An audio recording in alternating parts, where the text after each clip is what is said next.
किसका अवतार थी द्रौपदी? द्रौपदी का पूरा रहस्य क्या है? द्रौपदी का पूर्ण रहस्य आज इस वीडियो में हम लोग जानेंगे।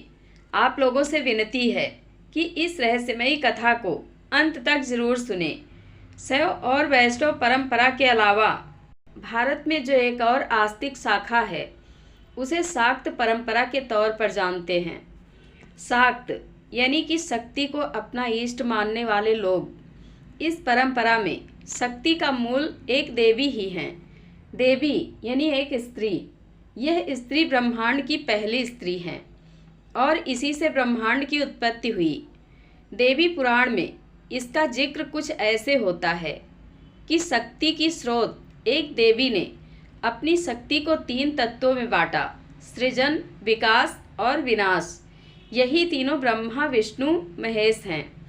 ये शक्ति ब्रह्म तत्व के साथ मिलकर सृजन करती है, विकास के साथ पोषण करती है और विनाश की शक्ति के साथ सब कुछ फिर से इसी में समा जाता है। अब देवी कालरात्रि की उत्पत्ति का जो आधार है वह ये है कि जहाँ कुछ नहीं है या कुछ भी दिख नहीं रहा है या जो नहीं है वही अंधकार है। अंधकार का स्वरूप काला है और न होना ही कालरात्रि है।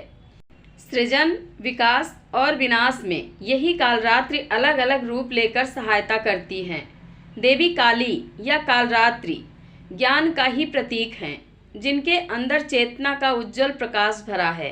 देवी भागवत पुराण, मार्कंडेय पुराण और दुर्गा सप्तशती प्रमुख रूप से देवी के 9 दिव्य स्वरूपों का वर्णन है।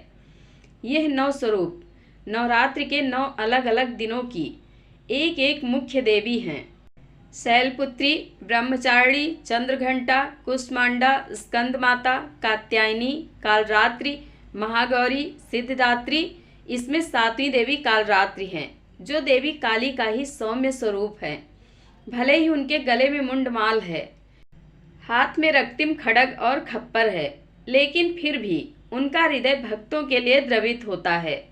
लेकिन जब धर्म का नाश और अधर्म की उन्नति होती है तो इन्हीं देवी के क्रोध से काली के अन्य क्रोधी स्वरूप सामने आते हैं। माता महाकाली का स्वरूप इतना विस्तृत है, लेकिन हम उनके सिर्फ भयंकर और विनाशक स्वरूप के बारे में ही जान पाते हैं। इसके पीछे की वजह यह है कि देवी के इस स्वरूप का प्राकट्य ही युद्ध के बीच हुआ और वह भयंकर रक्तपात मचाती हुई सामने आती हैं। देवी महाकाली अम्बा के क्रोध की पराकाष्ठा भले ही है, लेकिन असल में इस स्वरूप में भी वह अपने ममत्व और अपनी करुणा से संसार को सींचती हैं। अपने भक्तों की रक्षा के लिए देवी ने कई बार प्रत्यक्ष तो उससे भी अनगिनत बार परोक्ष रूप में अवतार लिया है। भगवान विष्णु जब नरसिंह अवतार लेने वाले थे तब उसकी प्रेरणा देवी का क्रोध ही था। उन्हीं की रुद्र शक्ति से भगवान ने यह अवतार लिया और हिरण्यकश्यप का वध किया था। इस तरह उनके वराह अवतार में देवी की शक्ति वारही ने उनकी सहायता की थी। यह भी महाकाली का ही एक स्वरूप है। इसके अलावा रामायण में भी देवी की उपस्थित नजर आती है। राम की शक्ति पूजा वाले प्रसंग में युद्ध से पहले देवी दुर्गा श्री राम के तप से प्रसन्न होकर प्रकट होती हैं और आश्वासन देती हैं कि रावण से युद्ध के दौरान उनकी सूक्ष्म शक्ति ही आसुरी शक्ति का विनाश करेगी। महाभारत इतना बड़ा महाकाव्य और ग्रंथ है कि इसके साथ कई दंत और लोक कथाएं भी चलती रही हैं।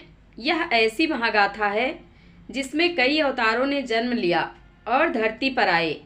युद्ध से बहुत पहले काली ने सची अर्थात इंद्र की पत्नी, रति काम की पत्नी, रोहिणी चंद्र की पत्नी, संध्या सूर्य की पत्नी और खुद की आत्मशक्ति 64 योगिनियों को प्रकट किया। 63 योगिनियों को तो उन्होंने अलग अलग स्त्रियों के रूप में जन्म लेने को कह दिया, लेकिन उन्होंने खप्पर योगिनी को रोक लिया। अब उन्होंने इन पंच देवियों की शक्ति को मिलाकर एक स्त्री शक्ति को अवतार दिया और उसे अग्निदेव के अंश में मिला दिया। जब द्रुपद ने ऋषि उपयाज की सहायता से पुत्र कामेष्टि यज्ञ किया तो वरदान के अनुसार धृष्टद्युम्न का जन्म हुआ। इसके बाद द्रुपद यज्ञ पूर्ण किए बिना लौटने लगे तो ऋषि ने ललकारा, आप बिना पूर्णाहुति के नहीं जा सकते। अग्निदेव आपको कुछ और भी देना चाहते हैं। द्रुपद ने पूछा, क्या? ऋषि बोले, एक पुत्री, बिना उसके परिवार पूर्ण नहीं होगा। द्रुपद, जो सिर्फ बदले के लिए पुत्र चाहता था, उसने इस बात को सिरे से खारिज किया, लेकिन ऋषि ने श्राप देने का भय दिखाया। तब द्रुपद ने गुस्से में अभ्रक, सिंदूर, कपूर, लौंग और इलायची की 5 आहुतियाँ यज्ञ में डाली और जोर जोर से कहने लगे, अगर देवता दे सकते हैं तो मुझे कलंकिनी पुत्री दें, उसे सारी अपवित्रता मिले, जीवन भर अपमान मिले, वो कष्ट में ही जीवन गुजार दे और सारा जीवन श्रापित हो जाए। द्रुपद को लगा था कि देवताओं के पास सिर्फ पवित्रता ही होगी और जैसी पुत्री मैं मांग रहा हूँ वो मांग सुनकर देवता हाथ डाल देंगे। लेकिन अभ्रक की आहुति डालते हुए वो भूल गया कि उसने चंडिका को बुलाया है। कपूर डालकर उसने धूमावती को पुकारा है। लौंग इलायची की आहुति से तारा मातंगी को पुकारा है और सिंदूर डालकर खप्पर वाली कालिका को घर बुला लिया है। लिहाजा यज्ञ से द्रौपदी प्रकट हुई। इस तरह देवी कालरात्रि के हाथों लिखी जा रही एक धर्म युद्ध की पटकथा का पहला सोपान पूर्ण हुआ। आखिरी में क्या हुआ? एक दिन इंद्रप्रस्थ में युधिष्ठिर द्रौपदी के कक्ष में थे। भीम उधर से गुजर रहे थे। अचानक उनकी निगाह खिड़की से कक्ष की ओर पड़ गई। उन्होंने देखा बड़े भैया द्रौपदी के पांव दबा रहे हैं और द्रौपदी पलंग पर खप्पर लिए बैठी हैं और बड़े ही क्रोध से युधिष्ठिर को देख रही हैं। बीच बीच में कह रही हैं, मैं तुम सबको खा जाऊंगी, रक्त पीऊंगी। भीम ये देखकर क्रोधित हुए और कुछ समझ नहीं पाए। उन्हें कृष्ण का ध्यान आया। उनकी माया वो पहले ही जानते थे, पर कभी समझ नहीं पाए थे। भीम ने कृष्ण का ध्यान किया तो कृष्ण सामने आ गए। भीम ने कहा कि अर्जुन तुमसे बहुत सवाल करता है। मैं आयु में तुमसे और अर्जुन दोनों से बड़ा हूँ, इसलिए आज मुझे भी कुछ बता दो। कृष्ण ने कहा, पूछिए, क्या पूछते हैं? भीम ने कहा, तुम्हारी माया क्या है, मुझे भी दिखा दो। इस पर कृष्ण कहते हैं, अच्छा, आज की रात आप चुपचाप वन में चले जाइएगा और तालाब के किनारे एक वृक्ष है, उस पर बैठ जाइएगा। भीम ने ऐसा ही किया। उधर रात गहराई और अचानक ही वहाँ प्रकाश फूटा और सरोवर के किनारे कई सिंहासन लग गए। थोड़ी देर में इंद्र, मारुति आदि देवता और योग योगिनियाँ भी प्रकट हुई। इसके बाद भीम ने देखा कि द्रौपदी अपने उसी भयानक रूप में चली आ रही हैं। पीछे महाराज युधिष्ठिर समेत उनके सारे भाई और सबसे पीछे नारायण भी हैं। द्रौपदी सबसे ऊंचे सिंहासन पर बैठ गई। युधिष्ठिर ने फिर से क्षमा मांगते हुए अभयदान मांगा तो द्रौपदी क्रोध से फुफकारने लगी। भीम ने देखा कि क्रोधित हुई द्रौपदी का रंग काला पड़ने लगा और वह धीरे धीरे काली मां में बदल गई। अब वहाँ जो भी योगिनियाँ उपस्थित थीं, वह सब रक्तम देही कहने लगी और खप्पर पटकने लगी। भीम ये सब देखकर मूर्छित हो गए। होश आया तो सामने कृष्ण खड़े थे। उन्होंने पूछा कि क्या देखा? भीम ने कहा, आपकी माया। कृष्ण ने कहा, कोई उपाय है? भीम ने कहा, आप बताइए। कृष्ण ने कहा, आज दोपहर जब द्रौपदी भोजन परोसें तो खाना मत, छूना भी मत, और जब पूछें कि क्या चाहिए तो कहना एक वचन।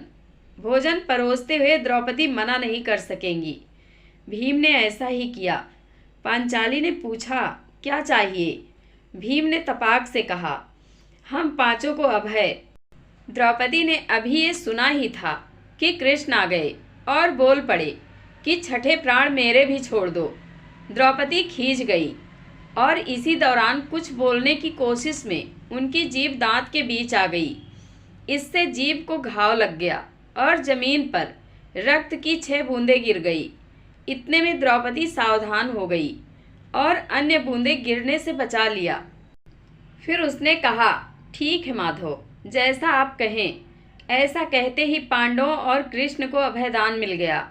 महाभारत युद्ध में यही योद्धा जीवित बचे, बाकी मारे गए या फिर श्राप झेलते रहे।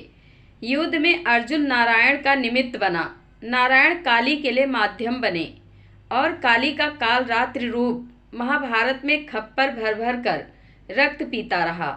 द्रौपदी असल में कौन है, इसकी वानगी हमें तब देखने को मिलती है जब वह दुशासन की छाती के लहू से बाल धोती हैं।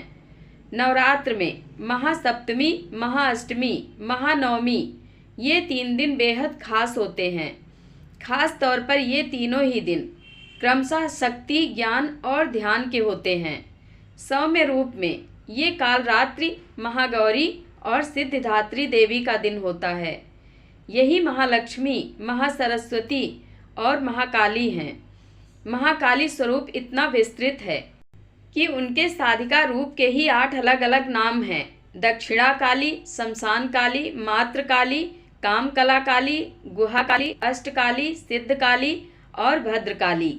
देवी की आराधना आप जिस भी स्वरूप में करें वह आपका कल्याण ही करेंगी। तंत्र विद्या में भी माँ काली के अघोर स्वरूप की पूजा की जाती है। अगर तंत्र सकारात्मक है और समाज के कल्याण के लिए है तब तो ठीक है, नहीं तो बुरी कामना से किए गए तांत्रिक प्रयोग ना तो सफल होते हैं और ना ही देवी उन्हें स्वीकार करती हैं। देवी काली का स्वरूप जीवन का पर्याय है जो बताता है कि जहाँ अंधकार है ज्ञान का प्रकाश भी वहीं कहीं है। ज़रूरत है तो केवल उसे खोजने की, अपने अंदर झांकने की और सही रूप में पहचानने की। जय माँ काली, जय श्री कृष्ण। आप लोगों को कथा कैसी लगती है कमेंट बॉक्स में अपनी राय अवश्य दें। धन्यवाद।